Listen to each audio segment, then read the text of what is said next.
Hola, buenas noches. Hoy estaremos analizando la dimensión social de nuestros tiempos actuales. Estaremos hablando de nuestra contemporaneidad, a qué desafíos nos enfrentamos.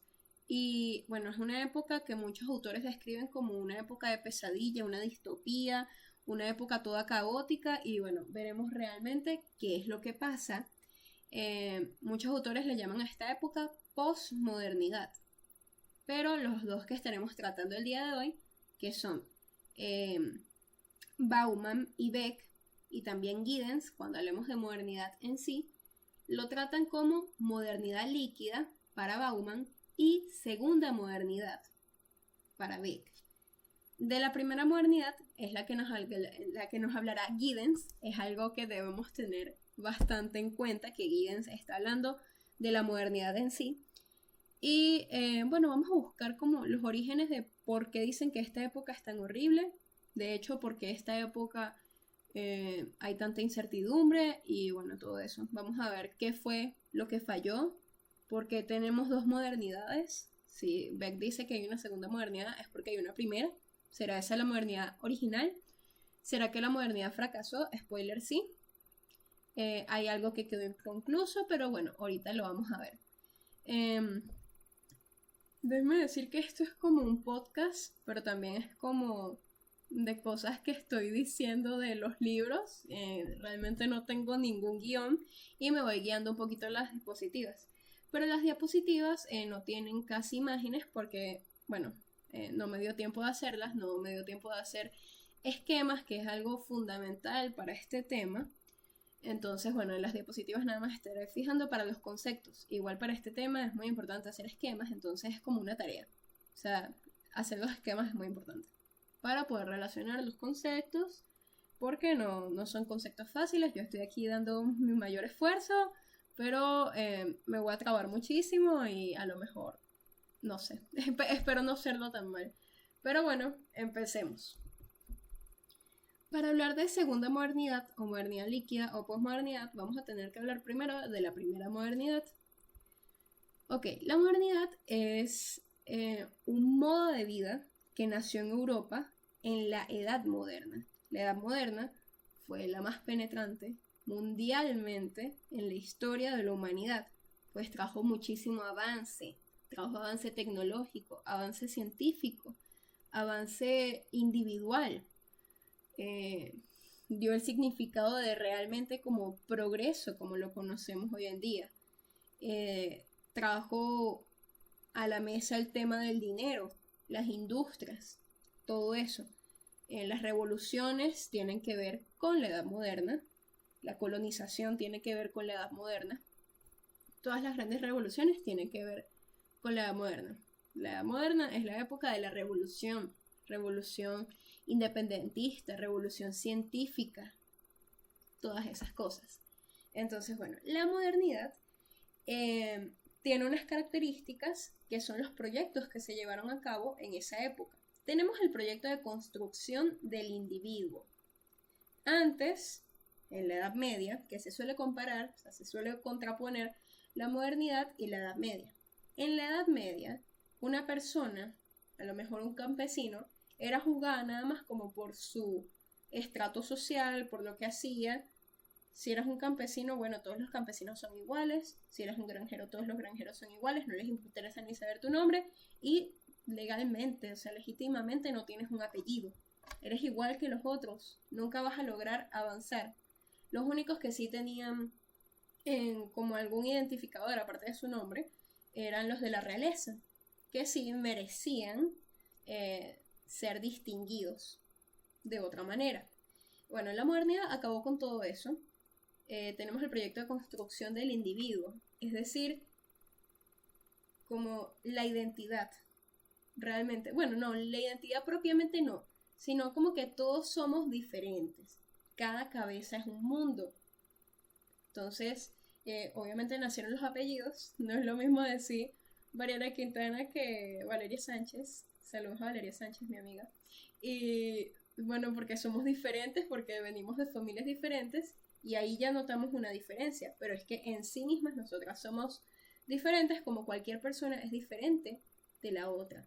Fue la época de las diferencias individuales.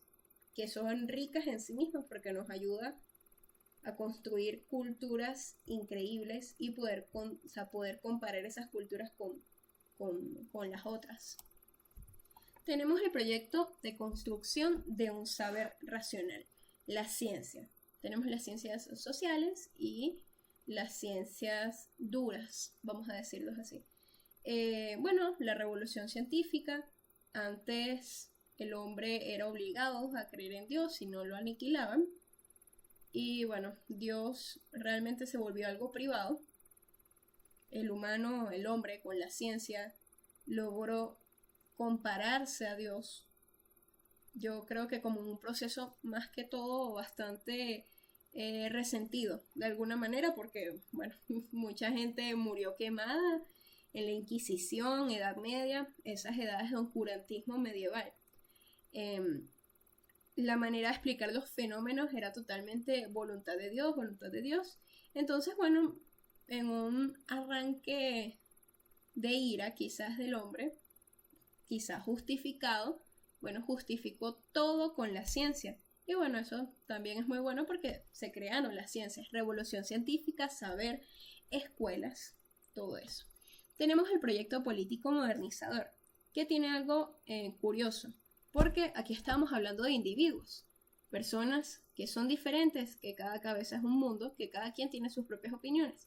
Bueno, los individuos se juntaban, creaban pequeñas comunidades en pro de sus intereses y los llevaban al gobierno para que esos intereses fueran política, para que los entes políticos pudieran hacer política con sus intereses, se pudiera hacer lo que ellos querían, es como la voz del pueblo. Realmente eso es la verdadera democracia. Entonces aquí muestra como una conciencia social entre individuo e individuo que se juntaban por un fin común, por los intereses. Se están empezando a crear las sociedades modernas, claramente. Entonces tenemos la autonomía, la libertad, era algo completamente nuevo, y tenemos el control que ya existía desde la Edad Media. Hay sociedades que son más autónomas, más liberales, y sociedades que son muchísimo más controladas por su gobierno. Pero es decir, o sea, el gobierno, como estamos marcando las diferencias entre las sociedades, es que esas leyes nada más se pueden incluir en la población, o sea, en el territorio. No se pueden mezclar con las otras fronteras, porque precisamente para algo hay fronteras. Las leyes de la Constitución de Venezuela se respetan en Venezuela y pues Colombia tiene derecho de tener otras leyes y bueno, todo eso. Entonces hay fronteras. Ok, ya que hablamos de las características bastante teóricas de la modernidad, esto es según Stecher, lo que vimos el lapso pasado, vamos a ver cómo se llevó todo esto al máximo. Porque el proyecto, o sea, los proyectos se lograron. Tenemos individuos, tenemos ciencias de todo tipo que va muchísimo, va muy avanzada, y tenemos gobiernos, tenemos territorios nacionales. Es decir, o sea, se logró, pero se llevó muy allá. Y por eso nace la posmodernidad. Por eso fracasa la modernidad. Y la posmodernidad es como una época deprimida de la humanidad que no es capaz de venir y formar nuevos órdenes en sí. Pero ya ahorita vamos con eso. ¿Por qué fracasó la modernidad? Que no lo puse aquí en la lámina. Primero empecemos con el proyecto de construcción del individuo. Bueno, cada quien tiene sus opiniones, cada quien es diferente, pero los individuos se aislaron. Se metieron demasiado en sí mismos, casi como mi opinión es la única que vale, yo soy el protagonista, no me importan los demás, no socializan, y bueno, por eso, o sea, es un reflejo de lo que somos ahorita. Individualización. O sea, se llevó al extremo. Tenemos el proyecto de construcción de un saber racional, la ciencia. Bueno, hoy en día le tenemos miedo a la ciencia. ¿Por qué? Le tenemos miedo al avance. Le tenemos miedo al futuro, le tenemos miedo al destino. Sabemos que como en la ciencia hay muchas cosas que se pueden hacer, muchísimas. los avances han sido exponenciales. Y ya ahorita no queremos que las cosas como que sigan avanzando porque, por ejemplo, la inteligencia artificial nos puede quitar nuestro trabajo.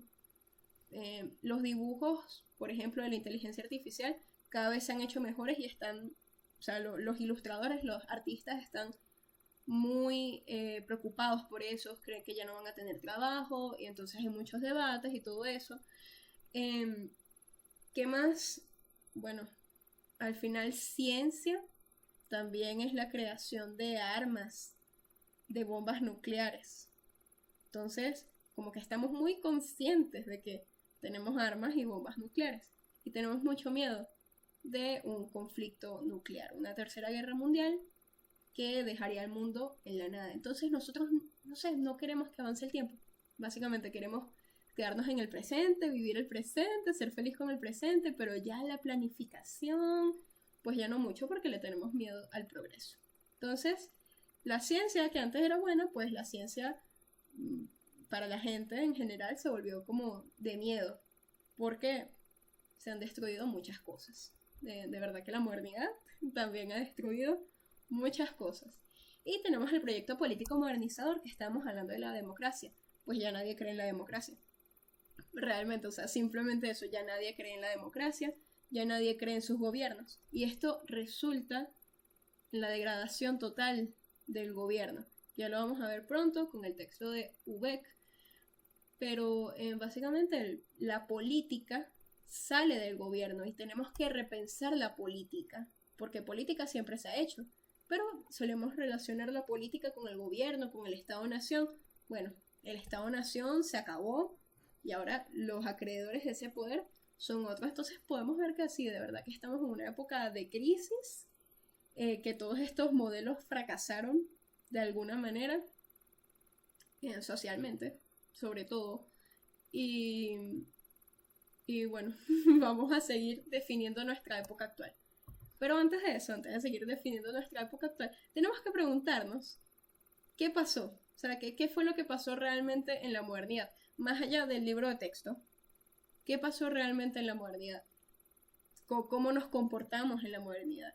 ¿Cómo se desarrolló la historia en la modernidad? Bueno, esto nos lo indica el libro de Giddens, específicamente de la modernidad, de la primera modernidad, de la modernidad sólida, no de la modernidad líquida ni lo que vamos a hablar después, que es de lo que se trata más que todo toda la unidad, pero aquí nos dice incluso la parte mala de la modernidad, todavía sin haberse vuelto posmodernidad ni haberse volcado todos los planes, sino como que muestran los primeros estadios de la modernidad y lo que sería después un signo para la próxima modernidad, que lo vamos a volver a ver. Ok, nuestra seguridad ontológica reposa sobre los sistemas abstractos. Y aquí vemos una palabra nueva, sistemas abstractos, y que la necesitamos. Ahorita vamos a seguir viendo eso. Tenemos el desanclaje tiempo y espacio, algo que estaba anclado por naturaleza, bueno, ya en la modernidad no. Eso es quizás por los mismos sistemas abstractos, que ya vamos a explicar bien qué es. Bueno, por todos los avances que se han logrado, me imagino que tú en el 1800, a lo mejor si vivías en Europa, podías tomar un tren de Francia a Londres y llegabas en un tiempo sin tener que caminar.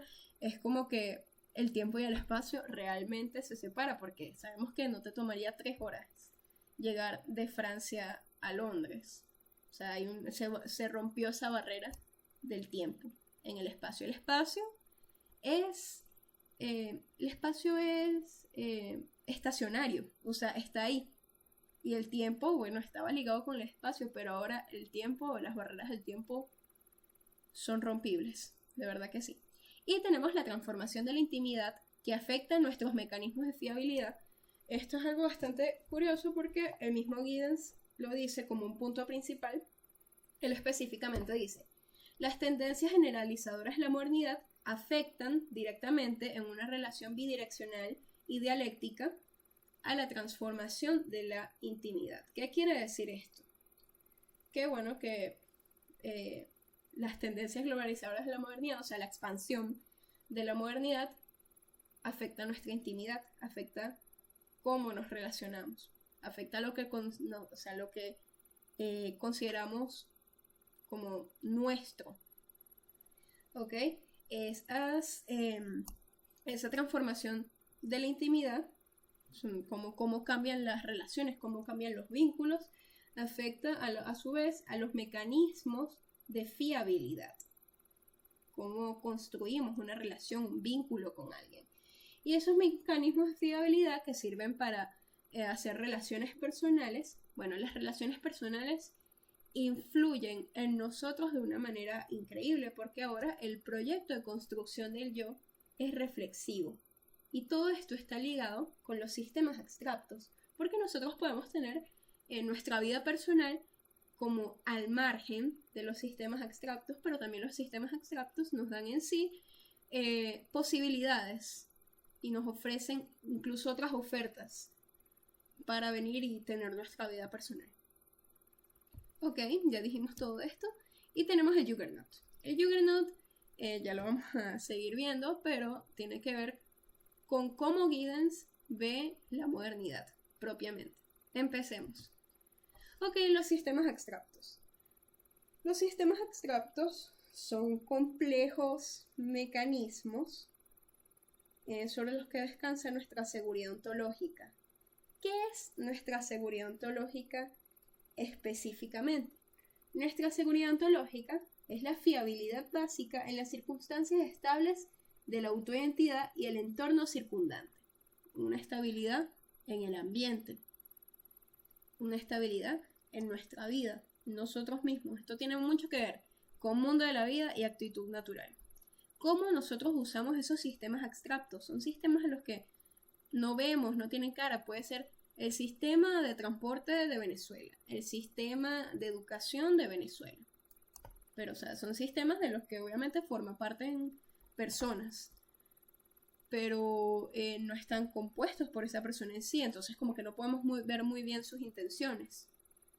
Ok, nosotros nos relacionamos con esos sistemas por parte de los conocimientos adyacentes que los mismos sistemas nos arrojan.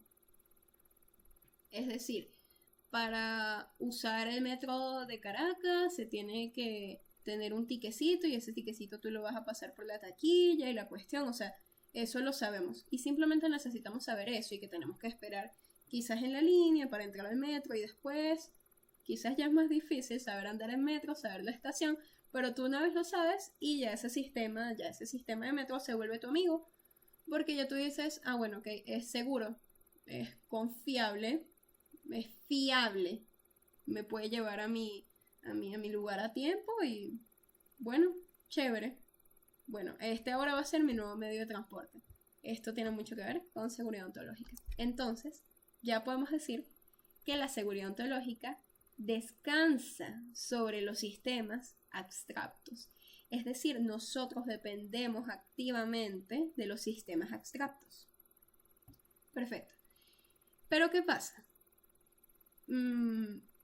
Ok, vamos a decir, ya yo confío en el metro. Ya yo confío en el metro porque una vez me llevó bien y todo eso y ya ese es mi medio de transporte. Ok, pero realmente ¿qué está haciendo el metro por ti? O sea, ese metro está como formando, no sé, un vínculo contigo. Tú tienes totalmente certeza de que ese metro no va a fallar. Tú eres amigo del conductor del metro, esas cosas. O sea, ¿cómo tú formaste esa relación tan certera? ¿Cómo le diste toda tu confianza a ese sistema abstracto? Bueno, esa es la cuestión con los sistemas abstractos. No son recíprocos. Tú le puedes dar tu confianza, pero ellos lo único que ofrecen dentro de sí es fiabilidad, es que las cosas van a salir bien, como que haga lo que se supone que debe hacer y listo, es certero, es confiable y listo, pero no hay ninguna relación recíproca. O sea, al final es un extraño, vamos a decir, es como un sistema de muchos extraños que lo conducen. Entonces, como nosotros sabemos que ese conductor del metro casualmente ese día no se va a volver loco y va a volcar el metro, o sea, no sabemos. Bueno, esto tiene mucho que ver con que en la modernidad nos relacionamos muchísimo con extraños. Y esto a su vez tiene que ver con que en el proyecto político modernizador, lo que estábamos hablando, hubo migración de aldeanos a las grandes ciudades. Y se tuvieron que relacionar, se tuvieron que pasar de relacionarse todos los días con la misma gente, con su familia, con sus amigos que ya eran familia y todo eso y tal, relacionados tiempo-lugar, pues tenían que ir a un lugar donde no conocían a nadie, donde los trataban mal, quizás en el trabajo y todo eso, un lugar completamente nuevo. Bueno, así es la modernidad, es como un lugar completamente nuevo, es como una gran ciudad interminable donde nadie conoce a nadie. Ok, nosotros en estos sistemas abstractos, para ir resumiendo la cuestión, nosotros podemos cualificarnos en estos sistemas abstractos. Con el mismo ejemplo del metro, quizás yo me puedo volver conductora del metro o puedo ser ingeniera y puedo ayudar en el mantenimiento, la reparación, las instalaciones del metro. ¿Ok? Pero, ¿qué sucede? ¿Qué pasa? Bueno, si el metro siempre se mantuviera actualizado, o ese medio de transporte, pues en general vinieran influencias de otras partes del mundo, entonces ahora el metro de Caracas es el metro más rápido del mundo, pues entonces ese sistema abstracto está yendo a la velocidad de la luz. Es como que casi lo perdí y entonces ya no me sirven los mismos sistemas, los mismos engranajes con que yo reparaba el metro y no me sirven, el metro no funciona igual, entonces como que yo pierdo un poco la vista del metro porque está yendo demasiado rápido. Entonces, descualificación. Tengo que volver a estudiar básicamente todos los engranajes del metro actualizado para saber interactuar con él. Eso es otra cosa mala de los sistemas abstractos. Van a la velocidad de la luz. Ahorita que tenemos tanta tecnología, los sistemas abstractos van a la velocidad de la luz y no sabemos qué vamos a hacer con eso. Eso también pasa muchísimo, o sea, de verdad es como una analogía hacia la ciencia. La ciencia va tan rápido que a lo mejor tú te puedes especializar en un campo de la ciencia, ok, la psicología. Y la psicología ya en 10 años no va a ser lo mismo que estudiamos. Para nada, va a ser diferente. Y vamos a tener que desaprender y volver a aprender nuevas formas. Eso es una desventaja de los sistemas abstractos. Bueno, Giddens básicamente se pregunta con estos sistemas abstractos que ¿por qué nosotros confiamos en una cuestión que no tiene cara, una cuestión que no nos ofrece reciprocidad? Entonces él dice que debemos analizar los sistemas abstractos y debemos analizar las relaciones personales, la transformación de la intimidad, porque la intimidad se ha transformado en base a los mecanismos de fiabilidad. Ok, en la premodernidad existían las comunidades, estaban ligadas a tiempo y espacio. Una comunidad específicamente es donde tú naces y donde pasas toda tu vida. Puede ser en un pueblito, bueno, la comunidad de tu pueblito tiene sus costumbres, tiene sus fiestas típicas. Puede ser una etnia indígena también, comunidad. En la modernidad las comunidades casi no existen. ¿Por qué? Bueno, por la misma cuestión de la individualización. Aunque yo estoy segura que igual en la modernidad sólida, en esta modernidad que narra Giddens, todavía la gente se juntaba por lo menos a votar por sus candidatos presidenciales, como se dijo idílicamente, por la democracia y cuestión. O sea, debía haber algo de eso. Por eso no está totalmente extinta, sino como casi extinta, porque es como que cada quien está en su mundo. Aparte, relacionándonos entre extraños, pues tendríamos que hacer otro tipo de relaciones para llegar a una comunidad. Ok, las familias eran numerosas y jugaban un papel importante en el destino de los hijos. Ok, por ejemplo, lo mismo, de que una familia de granjeros, y bueno, el hijo también iba a ser granjero, destino, cuestión, no hay mucho que pensar tampoco, o sea, no es que te tienes que matar la cabeza pensando en tu futuro, es como que bueno, ahí lo tienes y tienes los implementos para ser granjero y listo.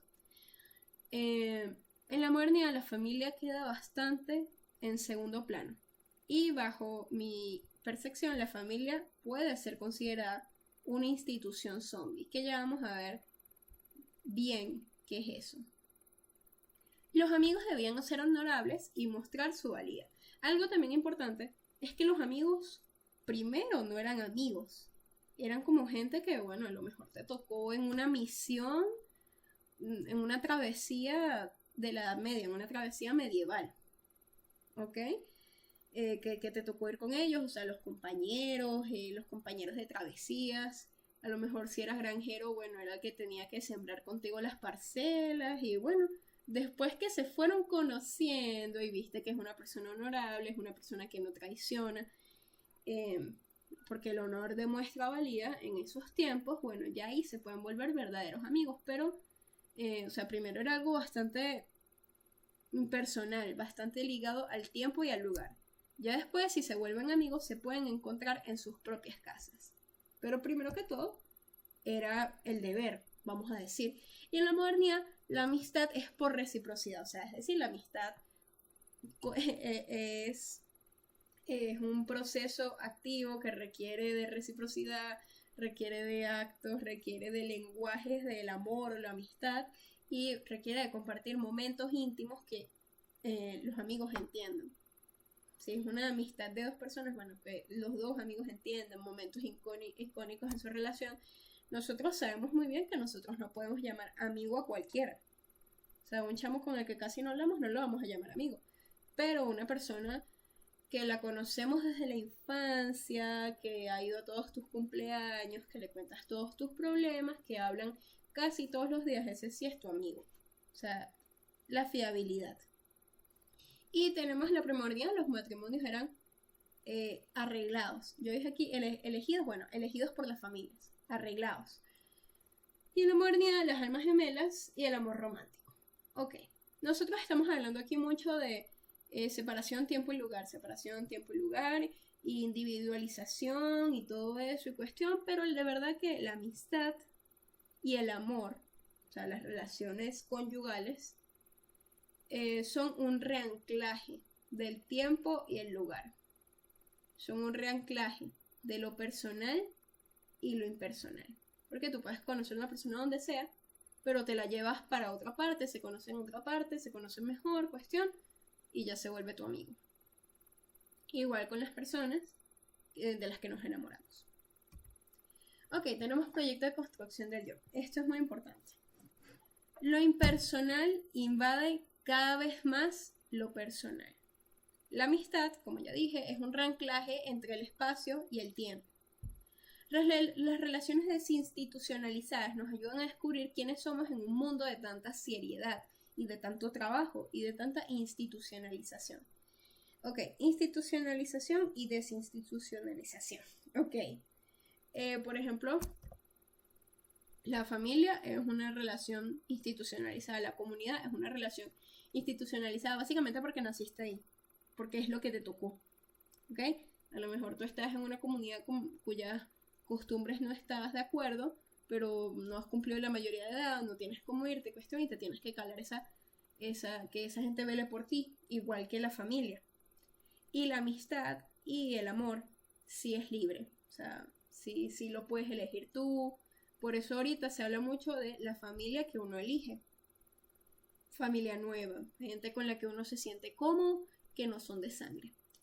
Y me atrevo a decir que en la modernidad preferimos, o se prefiere en general, las relaciones desinstitucionalizadas que nos pueden ayudar a construir nuestro yo, porque nos dicen muchas cosas de nosotros, que las relaciones institucionalizadas. De hecho, hay muchos problemas en las familias y las comunidades ya casi no existen.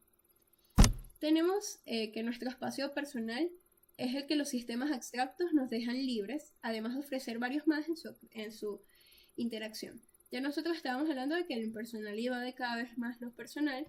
Bueno, lo impersonal lo representarían los sistemas abstractos, la rutina, tener que ir a la universidad en el metro, o el trabajo, o bueno, todo esto, o sea, todo esto que es, bueno, la vida de uno en la calle, básicamente. Y ya una vez que llegamos a la casa podemos estar más cómodos, o vamos a una fiesta de un amigo y podemos ser nosotros mismos.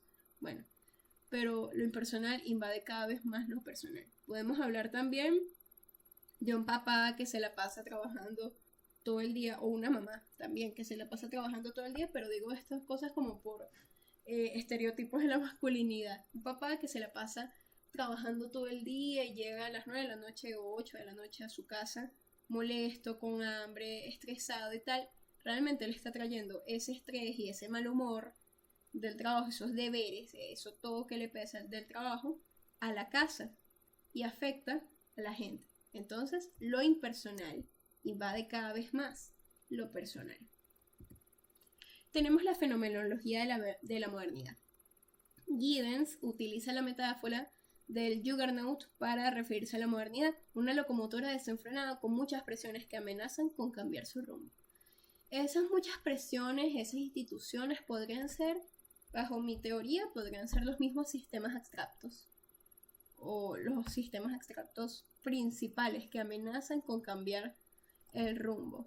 Es decir, aquí nos dice que la modernidad es una época un poco de incertidumbre, de cambios repentinos, de no sabemos cómo no sabemos mañana, no sabemos cómo va a reaccionar la gente y bueno, que puede cambiar en cualquier momento. Y conste que estamos hablando de la primera modernidad. La modernidad siempre ha implicado cambio, siempre ha implicado cosas nunca antes vistas. Por eso Giddens nos dice que nos dejemos de quejar tanto de la modernidad en sí, dejemos de idealizar tanto la idea de una comunidad, porque en las comunidades más antiguas, bueno, también hacían cosas malas, también, no sé, sacrificaban gente, vendían a las niñas de la familia, o sea, eso es lo que pasaba. Eso pudo haber pasado en muchas comunidades, así como muy autóctonas, muy tradicionalistas, que no dejaban entrar ningún ápice de modernización. Entonces Giddens nos dice que hay cosas buenas y hay cosas malas. Ok, tenemos modernidad líquida de Zygmunt Bauman. Ya aquí estamos hablando en sí de nuestros tiempos actuales, que Zygmunt Bauman los describe de una forma bastante sentimental y me gusta mucho. En nuestros tiempos, nada nuevo que se quiera implementar permanece. Todo es volátil y propenso al cambio. Esta es una nueva fase de la modernidad líquida. Los líquidos se caracterizan porque fluyen y porque no mantienen su forma y porque son dependientes del tiempo. Porque si no pueden mantener su forma por mucho tiempo, casi instantáneamente, pues que son siempre cambiantes. Pueden evaporarse incluso los líquidos, o sea, como que si nunca hubieran existido. Los líquidos no son permanentes, para nada. En vez de los sólidos permanecen, los sólidos son inmunes al tiempo. ¿Ok? Y por eso se hace una comparación, una analogía entre la antigua modernidad sólida, la que planteaba promesas, la que el hombre recorría el mundo y todo eso, y bueno, la que también vimos que tenía sus fisuras, como lo describió Giddens. Pero todavía las cosas estaban bastante bien, vamos a decir. Eso era la modernidad sólida, la modernidad que aún tenía una promesa que cumplir. Y la modernidad líquida es la modernidad donde se han roto las promesas. ¿Ok?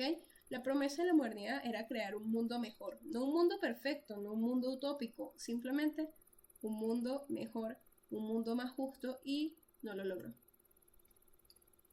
Tenemos, como ya hablábamos hace rato, la modernidad siempre ha sido cambiante, siempre ha tenido sorpresa, cambios, cosas locas, reacciones inesperadas. Es decir, la modernidad de alguna manera siempre ha sido líquida, pero hoy es más líquida que nunca. Y la modernidad, con sus tendencias modernizadoras, siempre ha licuado sólidos. Porque aquí Bauman habla mucho que la licuefacción de sólidos, que tal. Bueno, la modernidad sólida también licuó sólidos de la Edad Media. Vamos a decir, licuó el principio teocrático, licuó bastante fracción de la realeza en el mundo, tanto que la realeza solo opera en muy pocos sitios de Europa. Licuó muchas cosas, licuó cosas que de verdad que no le servían porque eran inútiles, eran obsoletas, y él quería crear sus propias cosas, aparte porque había cierto resentimiento a la Edad Media.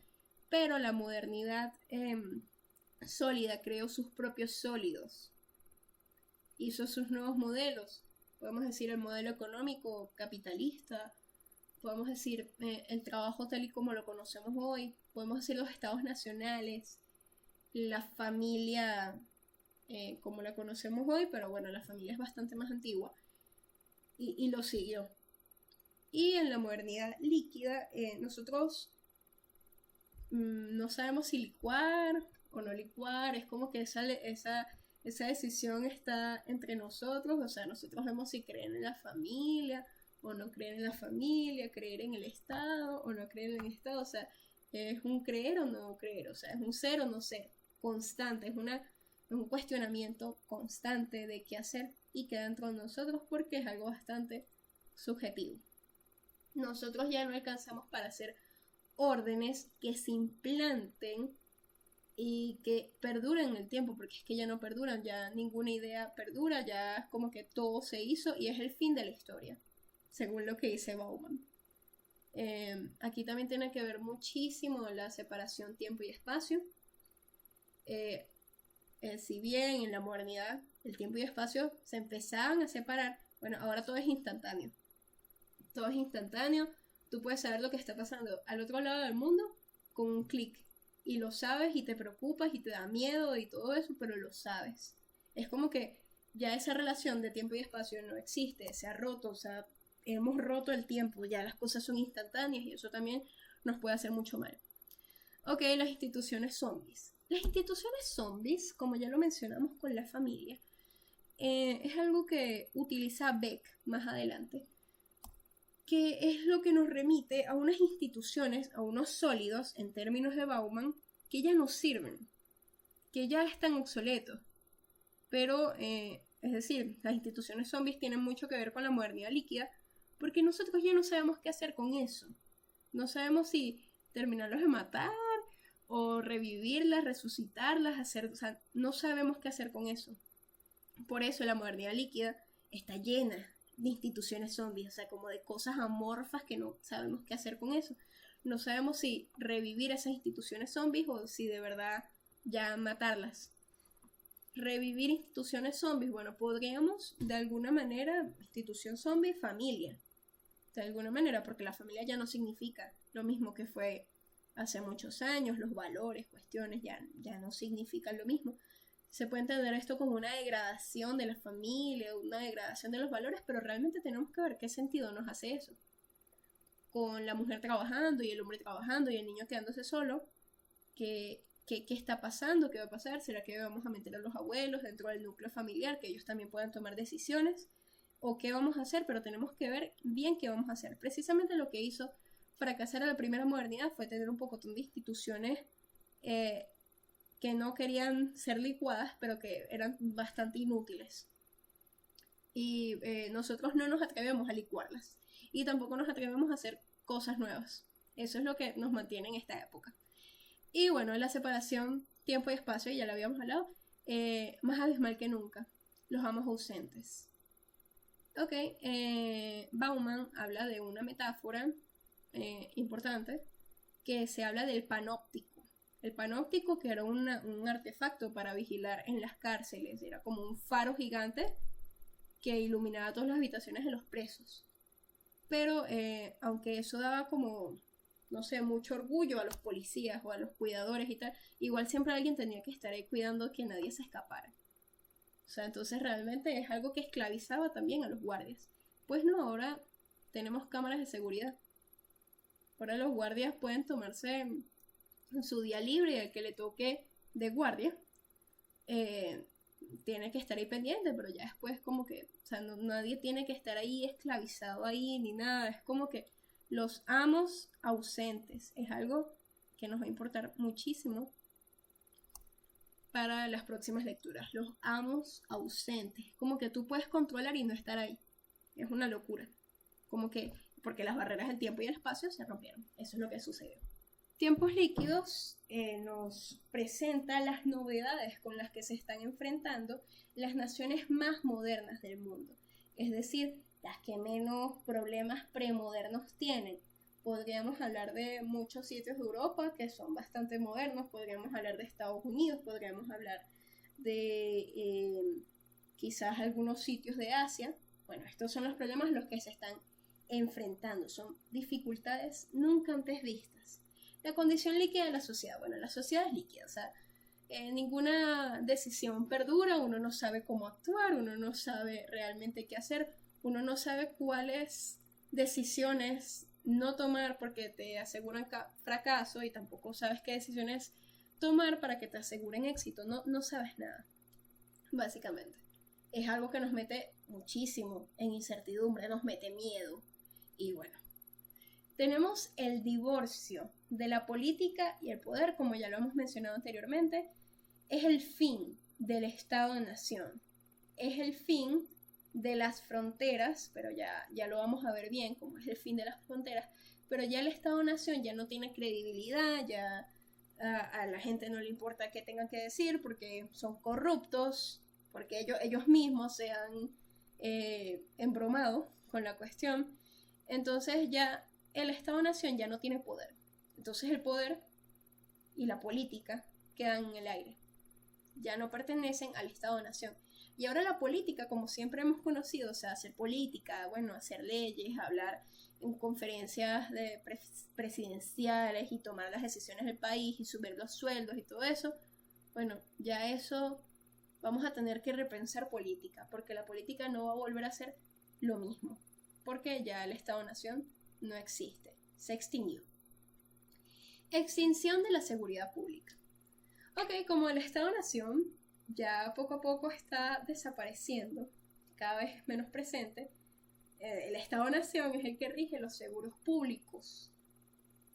O sea, los servicios públicos, el agua, las pensiones, los seguros, todo eso. Bueno, ya como el Estado-Nación dice, bueno, ya yo no tengo poder, bueno, me voy. Y ya, y los seguros públicos y las cosas que ellos tenían, sus responsabilidades, bueno, nadie sabe. Entonces, extinción de la seguridad pública, ¿quién va a pagar por...? O sea, ¿quién te va a asegurar realmente? ¿Estoy solo? Eso es lo que se pregunta el individuo actual, ¿estoy solo? Porque es que ya esto no es eficiente, incluso en los países donde el Estado-Nación sigue ahí mandando, pues ya ellos no cumplen sus necesidades, son totalmente nulos para ellos y de hecho los hacen sufrir. Entonces, ya podemos ver lo real que es esta situación, creo que de manera mundial. Ok, colapsa la planificación a largo plazo y las estructuras que la protegían. Es decir, bueno, podemos tomar esto desde el punto de vista de la seguridad pública. Una persona que reuniendo con su pensión piensa comprarse las medicinas y eso lo hace sagradamente cada mes. Bueno, resulta que pues como ya no le pagan bien su pensión o es que el precio de todo eso subió, bueno, entonces ahora tiene que venir a organizarse de nuevo, pero es que seguramente va a volver a subir el medicamento y le van a volver a devaluar la moneda de la pensión y todo eso y cuestión, o sea, ya no sabe qué hacer. Una persona no sabe cómo planificarse, no sabe cómo organizarse, ahorrar ahorita es algo muy peligroso. Es muy peligroso ahorrar, o sea, toda la gente que ahorra en bolívares, imagínate. Es como uno ya no sabe qué va a pasar. Entonces hay bastante incertidumbre. Y la responsabilidad personal ante un problema político, porque el Estado-Nación no está haciendo su trabajo y entonces ahora nosotros mismos tenemos que ver cómo hacemos con los seguros públicos. O sea, gente que pide presupuesto para su operación sin tener un seguro realmente, sin que los hospitales vengan y lo atiendan bien, no, tienen que venir y comprar todos los insumos ellos, o sea, es como que se están esforzando ellos, se están poniendo la soga al cuello, cuando los que de verdad deberían estar pendientes del problema son el gobierno, pero lo que pasa es que el gobierno ya no está. Y ahorita vamos a ver quién tomó la política. La política la tomaron el mercado. El mercado, el capitalismo, tomó la política. Ok, ahora tenemos que hacer la reformación de conceptos, lo político y lo no político. Nosotros siempre habíamos conocido lo político, bueno, como lo que acabo de decir, las leyes que se hacen en un territorio, el presidente, el gobierno de un territorio específico, cuyas leyes van a afectar a un territorio específico. Bueno, ya lo político ya no es eso, es que nunca ha sido eso, pero nosotros lo relacionamos con eso, pero es que en la época de Aristóteles se hacía política, tomar decisiones en pro de la población, ¿ok? Esta cuestión de la política va a terminar de enmarcar el fracaso de la modernidad. Nosotros estábamos hablando de que la individualización, o sea, el proyecto del individuo llevado al extremo, formó la individualización, solo pensamos en nosotros mismos. Bueno, la posmodernidad, que es una invención intelectual, o sea, así se llama esto, y el globalismo económico, que ya vamos a ver bien qué es eso, pero es que las empresas, los ricos, bueno, más que todas las empresas, el capitalismo, todo eso, toma el poder político y quiere dominar el mundo. Es eso. Ahora, sin un Estado que lo ande fastidiando con impuestos, con cosas de esos, porque realmente el Estado y la industria y la empresa han estado peleados siempre. Ok. El poder político fuera del Estado-Nación. Estado-Nación es una institución zombie. No sabemos si venir, revivirla y reformarla un poquito, o si ya enterrarla. O sea, por eso es que estamos un poquito atrasados, porque no sabemos qué hacer con eso. Fin de la política tal y como la conocíamos, exactamente lo que acabo de decir. El mercado es el encargado de hacer política. Okay, y uno creería que esta decisión es muy nueva, o sea, esta cuestión de que el mercado haga política, pero no, poco a poco el Estado le fue cediendo poder político al mercado, y bueno, el mercado se agarró todo el brazo, realmente. Tenemos las políticas que ha tomado el mercado durante los últimos años y su crecimiento. Capitalismo sin trabajo, aniquilación de puestos de trabajo y brecha entre clases crece. Ok. El mercado ha tenido el poder político en los últimos años y ha logrado crecer demasiadísimo. ¿Qué pasa? Que ellos cuidan muchísimo los puestos de trabajo, no contratan a nadie. Yo no sé bien cómo hacen eso, tendría que ir a clases de economía, pero no contratan a nadie. El desempleo, o sea, hay muchísimo desempleo en todas partes del mundo, y ya vamos a decir como que ya no hay una relación entre el pobre y el rico, porque por lo menos el pobre estaba ahí para trabajarle al rico, y el pobre también se beneficiaba del rico porque por los salarios, por los seguros, todo eso y tal. Bueno, ya las empresas ya no quieren nuevos trabajadores, ya nadie está contratando, no hay chamba, básicamente eso, y como que las empresas están creciendo ellas solas.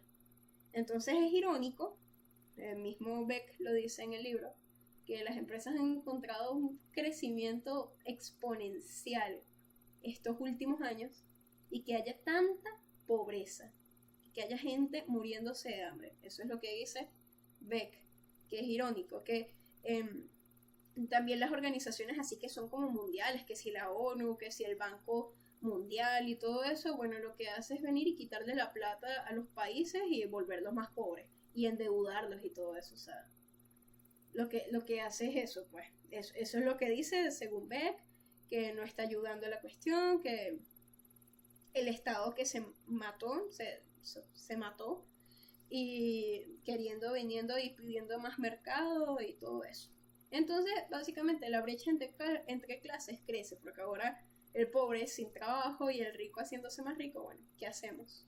Entonces se habla de capitalismo sin trabajo, algo que no entiendo, lo intenté buscar en YouTube y no lo entiendo, pero no sé, quizás lo veremos. Ok, algo muy importante, globalismo versus globalidad y globalización, la creación de una sociedad mundial. Ok, con esto quería pararme. El globalismo es la ideología del mercado hacia el logro de una economía mundial. Remite solo a la dimensión económica de la humanidad. Estos tres conceptos son muy importantes porque nos preguntan muchísimo y hay que saberse muy bien esa diferencia, y yo no me la supe en su momento, pero bueno. Entonces el globalismo es como la parte de la empresa, es como que quiero hacer plata, quiero controlar el mundo, quiero poner un pie aquí en un paraíso fiscal donde no me cobren impuestos, pero también quiero poner el otro pie donde me compren muchísimo y quiero poner el brazo en donde la mano de obra me salga más barato. O sea, una cuestión así para aprovecharse totalmente y saltarse las leyes, pero ya no hay quien ponga las leyes. Vamos a recordar que el Estado-Nación se acabó. Entonces, o sea, es un abuso, es una cuestión, sí, un poco, porque es como que abuso, explotación y todo esto, porque, bueno, que si el mercado con la política no quiere mejorar los derechos humanos, de hecho se tiene mucho miedo de lo que vaya a hacer el mercado con la política, pero simplemente quiere expandirse. Globalismo. Globalidad. La globalidad es la conciencia de que somos una sociedad mundial, conciencia de que no hay fronteras, de que todos somos iguales y de que todo nos afecta a todo. Eso es globalidad, es como una condición, es algo de lo que somos conscientes. La globalidad, por todo lo que implica, es irrevisable.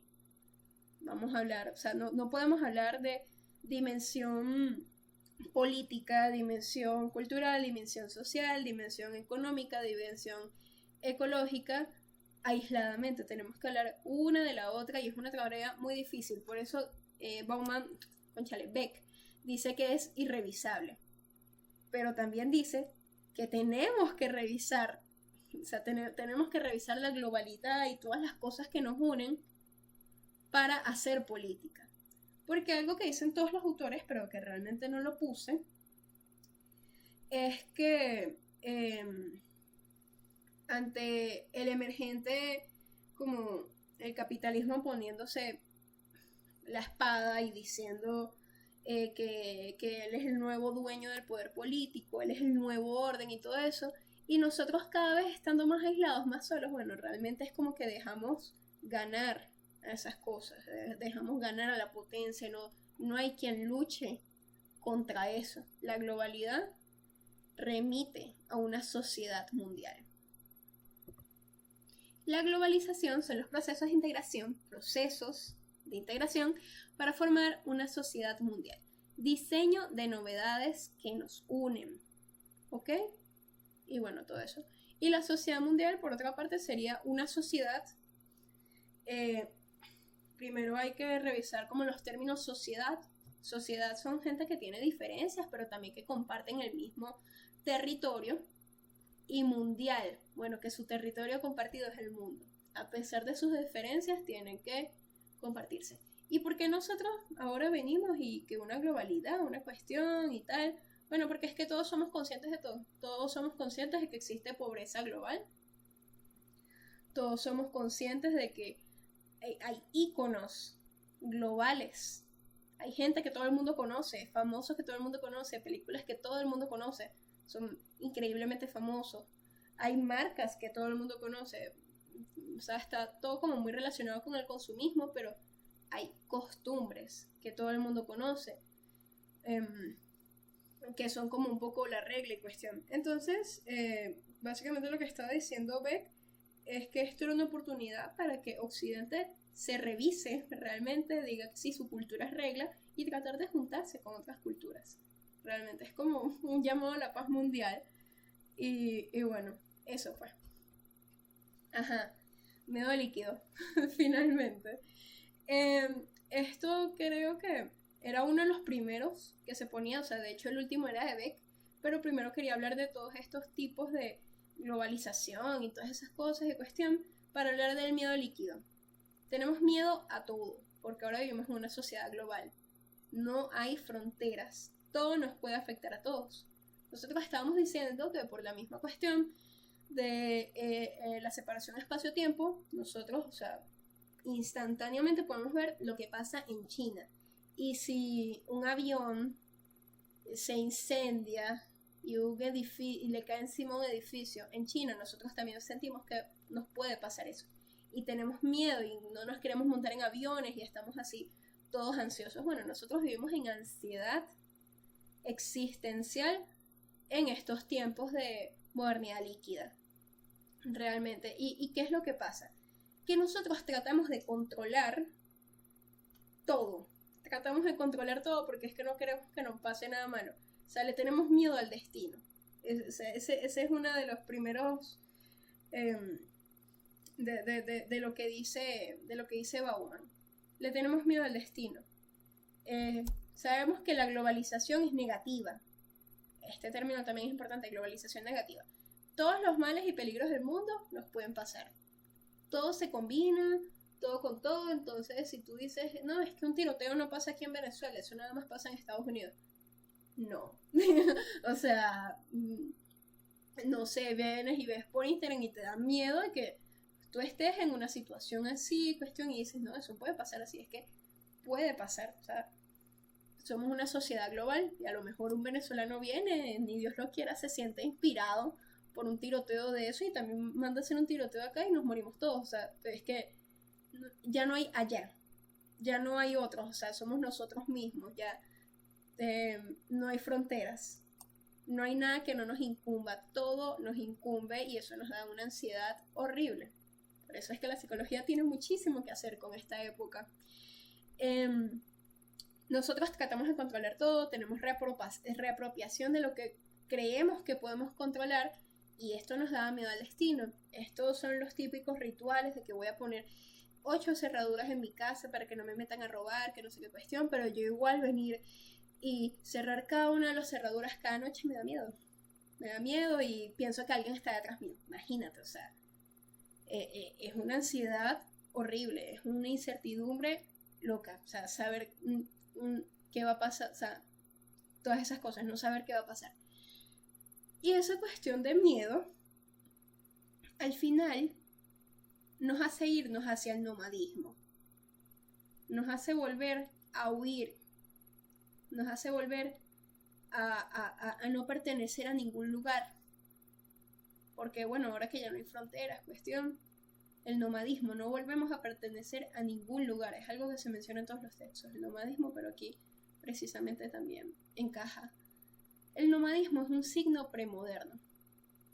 El querer huir, el pensar que el locus de control es externo, que todo me afecta a mí, que yo no tengo el control de nada. Eso todo es un signo premoderno. Entonces nosotros cada vez nos estamos atrofiando y nos estamos convirtiendo más en la Edad Media, en la premodernidad. El ser humano de la premodernidad no tenía miedo porque todo era un sueño. Pero eso terminó muy rápido. La modernidad no duró ni 100 años. Lo que nos quedó a nosotros fue la posmodernidad. Las consecuencias de las promesas rotas. Todo eso implica depresión de una época. Yo creo que podemos concordar en que estamos en una época deprimida. Y bueno, todo eso, pues tenemos que ver bien qué vamos a hacer y Bauman da una conclusión muy buena. Y bueno, en fin, viajar ligero ahora es una virtud. O sea, es como que tienes ansiedad por todo, bueno, entonces no tengas muchas responsabilidades y bueno, ya. Entonces, casualmente, los nómadas viajan ligero y tal. Entonces, bueno, nosotros vemos que estamos quizás atrasándonos, bueno, pero quizás adaptándonos a nuestros tiempos de incertidumbre actuales. Ok, conclusiones. La característica por excelencia de la modernidad es la separación o desanclaje del tiempo y espacio. Actualmente estamos en una era de instantaneidad. Primero había empezado como una pequeña separación y cada vez se fue haciendo más grande y ahora es instantáneo, o sea, todo es instantáneo, todo. Nos encontramos en una era estancada, con instituciones zombies, no sabiendo si dejarlas ir o renovarlas. Los modelos que intentamos construir se disuelven y no sabemos el por qué. El problema es que no sabemos, o sea, no sabemos nada. La solución es ir con coraje hacia el foco de las incertidumbres. Eso es precisamente lo que dice Bauman. Nosotros no sabemos por qué está pasando nada. Es como que no sabemos, simplemente no sabemos. Tenemos una deficiencia ahí como cognitiva de no saber y queremos saber y no sabemos. Y tenemos que ver bien, tenemos que enfrentarnos bien al monstruo. Eso es lo que dice Bauman. Ir con coraje hacia el foco de incertidumbre, o sea, y ver bien por qué es que no nos están funcionando las cosas y qué tenemos que hacer y todas esas cosas y tal. Pero yo siento que ahorita estamos en una sociedad deprimida. Quedamos más desnudos que nunca ante el poder expansionista del mercado. Se lleva a cabo el proyecto del globalismo y no nos juntamos a expedirlo. Ok, entonces es exactamente eso. ¿Dónde queda la justicia social? ¿Dónde quedan los que se imponen? O sea, ¿dónde queda la oposición? En general, la oposición a cualquier cosa. ¿Dónde queda la oposición? Si ahora como que nada más hay uno. O bueno, cada quien tiene sus opiniones muy diferenciadas y no se quiere juntar con el otro. No nos tenemos que juntar, incluso como la gente moderna, la gente de la modernidad hizo para venir y lograr sus intereses en una sociedad. Es eso, nos tenemos que juntar, tenemos que protestar, si es que estamos en desacuerdo con algo, no tenemos que buscarle las trabas a todo. Y, en fin, conclusiones, todo depende de ti, más que nunca. Pero tenemos que ir con coraje hacia el foco de las incertidumbres. Bueno, hasta luego, muchas gracias por su atención.